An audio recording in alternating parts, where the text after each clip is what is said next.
Hi and welcome to analysis of stage 3 of the Tour de France Femmes. We start at the Côte de Mutiny, which I've probably butchered in my French, but we see Trek and Movistar grouping at the front, and we have a sort of bluff situation happening with Annemiek van Vleuten, who's not been particularly well and has been suffering with stomach complaints. She's bluffing the other riders by sitting on the front. We're all expecting an attack from her, and it never comes. What we see is Ashley Moolman-Pasio for SD Works suddenly hit the front and do a kick. That starts to drop some of the riders out the back. From the QM finish, we can see the gaps with Uttrup Ludwig and Vos already off the back.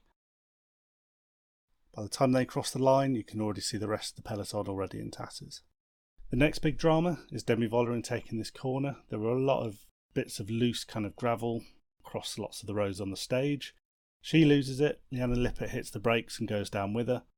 Elisa Longo-Borghini lops the back wheel but manages to hold it, and we see Van Vleuten unclip and struggle to initially get back on.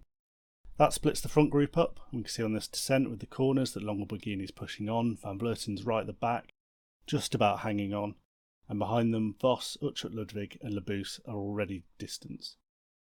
You can see on the straight rows that they can see each other. We've also got a chase group of Kristin Faulkner, Katarina Rodoma and Demi Vollering coming back after the crash. They decide sensibly that it's probably best to work as a 6, so they join up. The gap stays at around 15 to 20 seconds. Neither group, neither the front group or the rear group are kind of making much headway. Liane Lippert is the big loser of the crash. She ends up 55 seconds back, pretty much out of the stage. We get this radio instruction from SD Works, any excuse to not do any work, and that helps bring the two groups back together. With a fully formed front group, we now have two SD Works riders, but we have this little bit of a stalemate as we kind of work out who should be doing the chase. Kristin Faulkner decides, I'll do it. She sets off on this slight uphill section. It doesn't kind of go anywhere, there's no gaps, and again we kind of come back to this stalemate.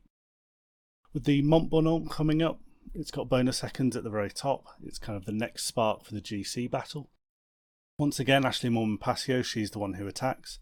We see a bit of a move from Katarina Rodoma as well. And as we approach the top of the climb, she's the one in the prime position. As it is, she's beaten by a bike throw from Elisa Longo-Borghini. And surprisingly, they've managed to distance Annemiek van Vleuten.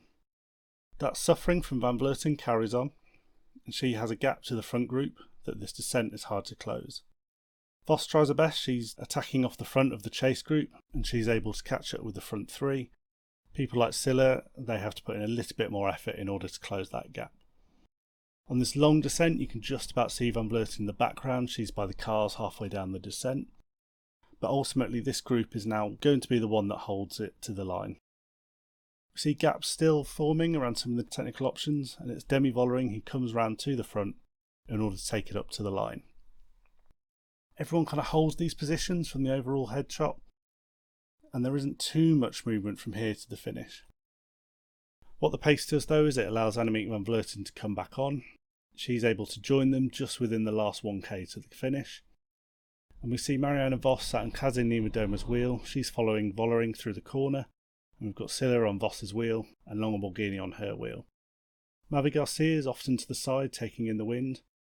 And at the very bottom of the climb is Kasia who takes the inside line and kicks on from the very bottom. Vos jumps on a wheel straight away, and Ashley Moolman-Pasio sat on Vos's wheel ready to go. It's interesting to note Cille's quite far back at this point. With the kick going on, she's not quite joined on with the wheels. But the longer the climb goes on, the more it comes to her, the more that the front fades. And we see Kasia in particular start to go backwards. Vos is battling out, feels quite confident, but she looks over and sees the Dane.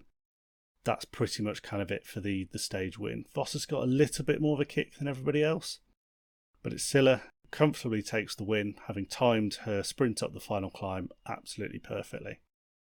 Behind them, we've got Juliette Labous crossing the line. Vollering's lost a little bit of time as well, and Van Vleuten's in the background having lost about 20 seconds. Pretty emotional win for the Dane. She doesn't win sort of too often, but she's a very popular winner. Everybody loves the interviews that we get when she does win. That pure excitement and emotion really comes through, and I think all fans of women's cycling love Cecilie Uttrup Ludwig. We get another view of the overhead shot. And you can see with the front three almost kind of neck and neck, Cille just comes round, takes the blind side on the right hand side and just flies through it. She's timed her kick absolutely perfectly. All of the front three are already kind of at their limit, and that's pretty much kind of as simple as the sprint as it's going to be.